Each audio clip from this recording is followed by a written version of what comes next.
જય હિન્દ દર્શક મિત્રો, હું જમીલ પઠાણ, આપ જોઈ રહ્યા છો તીર સમાચાર। વાત કરીશું પૂર્વ નેતા વિપક્ષ સુખરામ રાઠવા સહિત 3 લોકોને પોલીસે ડિટેન કર્યા છે। સાથે છોટાઉદેપુર જિલ્લા આમ આદમી પાર્ટીના પ્રમુખ રાધિકા રાઠવાને પણ ડિટેન કરવામાં આવ્યા છે। તેની જી હા, કોંગી નેતા અને પૂર્વ નેતા વિપક્ષ સુખરામ રાઠવા સહિત 4 લોકોને પોલીસે આખરે ડિટેન કર્યા છે। કેવડિયા ખાતે 2 યુવાનોના માર મારતા નિપજેલ મોતનો મામલો હવે રાજકીય તૂલ પકડી રહ્યું છે।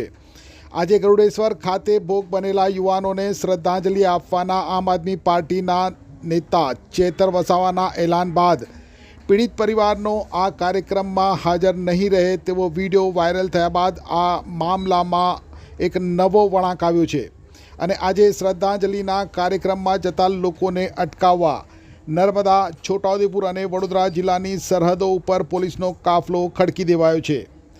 આપ અને કોંગ્રેસના નેતાઓને નજરકેદ કરાયા બાદ આજે સવારે જ્યારે સુખરામ રાઠવા તેમના નિવાસ સ્થાનેથી નીકળ્યા ત્યારે પોલીસની ગાડીઓએ સુખરામ રાઠવાની ગાડીનો પીછો કર્યો હતો અને બરાબર એ જ વખતે તીર સમાચાર સાથે તેમણે ટેલિફોનિક વાતચીત પણ કરી હતી અને ત્યારબાદ સુખરામ રાઠવા સહિત ડુંગર ગામના ભંગ્યાભાઈ રાઠવા અને નરેન્દ્ર રાઠવાને પોલીસે ડિટેન કરી લીધા હતા અને કવાંટ સર્કિટ હાઉસ ખાતે લાવી એમને નજરકેદ કરવામાં આવ્યા હોવાનું સામે આવ્યું છે।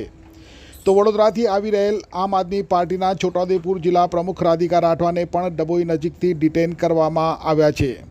ત્યારે શું કહી રહ્યા છે નજરકેદ કરાયેલા નેતાઓ, આવો સાંભળીએ।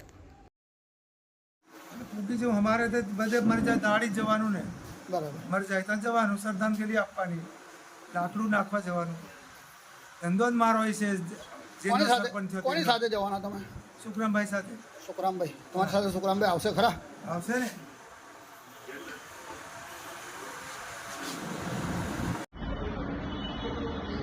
આજ રોજ કેવડિયા ખાતે જે અમે કાર્યકર્તાઓ તમામ સામાજિક આગેવાનો ભેગા થવાના હતા, પણ આ સરકાર કોઈ ન્યાય આપવા માંગતી નથી। તો આ તમામ કાર્યકર્તાઓને, દર પાર્ટીના કાર્યકર્તાઓને ધરપકડ કરી છે। મારી પણ ધરપકડ કરવામાં આવી છે। ભીખાપુરા પોલીસ સ્ટેશન જે ડભોઈ ફાટક પછી આવે છે ત્યાં મને ચોકીમાં બેસાડવામાં આવ્યું છે અને મને અહીંયાથી નીકળવા દેતા નથી। પણ તમામ કાર્યકર્તાને રજૂઆત છે કે આપ હિંમત રાખીને ન્યાયની લડાઈ લડો અને જેટલા લોકો ત્યાં સ્થળે કેવડિયા પહોંચી શકે એ પહોંચી જાય। આભાર। છોટાઉદેપુર સહિત રાજ્ય, દેશ અને દુનિયાના સમાચાર જોવા માટે સબસ્ક્રાઇબ કરો તીર સમાચાર અને બેલ આઇકોન જરૂર દબાવો।